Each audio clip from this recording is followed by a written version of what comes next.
Jusqu'où seriez-vous capable d'aller dans la jungle avant de trouver la mort? Beaucoup se sont risqués dans ce territoire car pour eux, ce n'était qu'une terre envahie par une végétation très dense, peuplée d'animaux multicolores. Mais aujourd'hui, je vais vous faire comprendre à quel point la jungle est immensément dense et à quel point vous n'avez aucune chance d'y survivre si vous n'êtes pas conscient des dangers. On commence gentiment avec l'entrée de la jungle, c'est-à-dire 1 ou 2 mètres à l'intérieur. Ici, le danger est quasi nul. On aperçoit déjà des singes, des toucans et des papillons. Cependant, si vous marchez ne serait-ce que quelques mètres, vous irez déjà plus loin que les dernières traces connues de l'explorateur Percy Fawcett et son fils. Car c'est exactement à l'entrée de la jungle que tous deux dirent ensemble au revoir à jamais à la civilisation.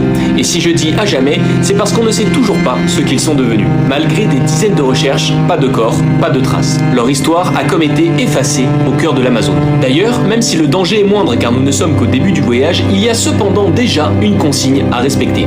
Celle de ne jamais s'arrêter d'avancer. En effet, outre les plantes et les insectes grouillants, vous pouvez déjà retrouver sur le sol des colonies de fourmis légionnaires présentes par dizaines de millions dans la jungle. Ces petites merveilles sont capables de dévorer vivants de petits oiseaux, ou même d'autres insectes, car tout en les découpant, elles vont répandre sur leurs victimes un acide dissolvant. Mais pénétrons désormais plus profondément dans la jungle et passons à 100 mètres derrière les arbres. Vous venez de passer dans ce qui s'appelle la couche verte.